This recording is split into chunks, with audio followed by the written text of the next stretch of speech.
Hi everyone, welcome to the Highlights from Ukraine podcast, your daily audio summary of the latest news reported in the Ukrainian media.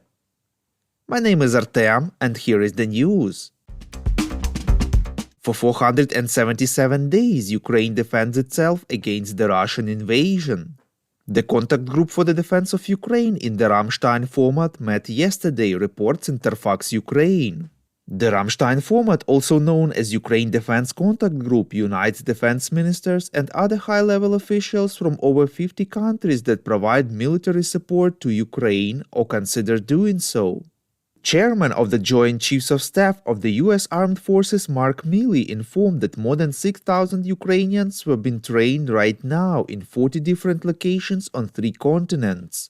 According to him, overall almost 60,000 Ukrainian soldiers were trained by international partners for this current operation of counteroffensive. U.S. Secretary of Defense Lloyd Austin said that at the meeting of the contact group, several countries made new commitments to provide military assistance to Ukraine.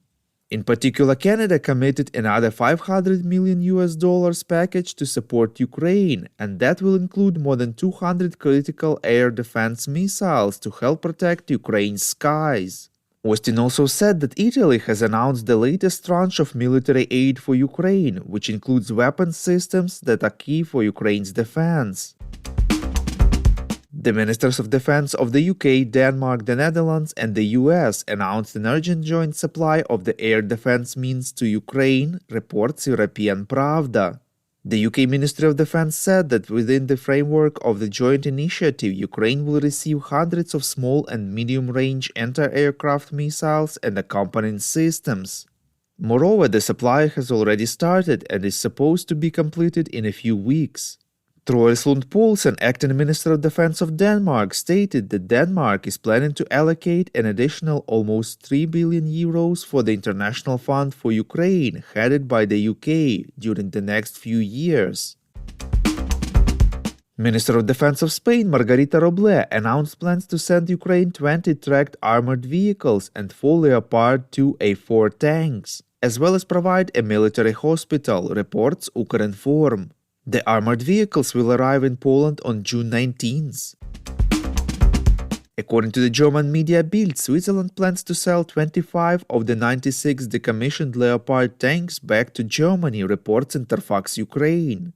It is expected that in Germany they will be upgraded and transferred to Ukraine. It is noted that on Wednesday the majority of the Swiss parliament voted for the decommissioning of Leopard tanks, which is a prerequisite for their delivery to Germany. However, the second chamber has yet to vote on this. After that, the last word remains with the government, which has already signaled approval. Yesterday, President Volodymyr Zelensky addressed the members of the Swiss parliament, calling for the unblocking of arms exports to Ukraine in order to bring peace closer. We would really appreciate if you could recommend us to your friends and family, as well as share information on social media. This way more people would learn about the podcast and truth about Russia's invasion of Ukraine.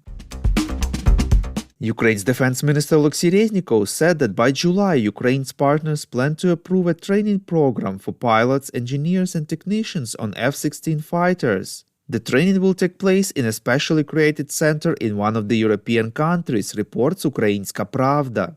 He informed that the Netherlands and Denmark have confirmed their leadership and readiness to organize and provide training for Ukrainian pilots, engineers and technicians in learning how to operate F-16 aircraft. The United States officially supported this. According to Reznikov, in addition to Denmark and the Netherlands, other countries have announced their readiness to join the coalition in one way or another, some financially, some in terms of providing equipment. According to the plans, the program of these exercises should be prepared and approved for the NATO summit in Vilnius in July. As for the start date of the exercises, Reznikov does not exclude the possibility that they can start before the end of July. At the same time, the ministry does not expect the allies to make an announcement on the supply of fighters directly at the Vilnius summit. This information was later confirmed by the Danish Defense Minister Troels Lund Poulsen. He said that the training of Ukrainian pilots on F-16 fighters will be organized in Denmark. It is expected that the training of Ukrainian pilots will begin immediately after the summer holidays. At the same time, Denmark has not yet decided to transfer its F-16 fighters to Ukraine. According to Poulsen, training will take at least 6 months and partners will return to the issue of transferring fighters after that. Deputy Minister of Defense Hanna Mahler posted a photo of a Bradley infantry fighting vehicle damaged by Russian fire, confirming the combat survivability of the vehicle following a direct hit, reports Fakti. She said that the vehicle was hit by a Grad rocket, but the crew of this Bradley successfully evacuated after the hit and now operate on another vehicle. The damaged Bradley is undergoing repairs. According to Reuters sources, several African leaders plan to visit Ukraine on Friday and Russia on Saturday, reports Ukrainska Pravda. Presidents of South Africa and Senegal, who lead the delegation, as well as the leaders of Zambia, Comoros, and the Prime Minister of Egypt want to propose a series of measures that will allow the parties to build trust and start restoring peace. These measures, Reuters writes, may include the withdrawal of Russian troops, the withdrawal of tactical nuclear weapons from Belarus, the suspension of ICC warrant for Putin's arrest, and the easing of anti-Russian sanctions. The list also includes an unconditional agreement on grains and fertilizers, in which Africa is very interested. Thank you for listening to the highlights from Ukraine. We are a commercial initiative of just 2 people and we need your help to grow. Share information about the podcast, rate us in the app, subscribe to our Patreon. With your support, we are getting better. We call on you to demand from governments of your countries to impose the toughest sanctions possible on Russia and its citizens to stop their invasion of Ukraine.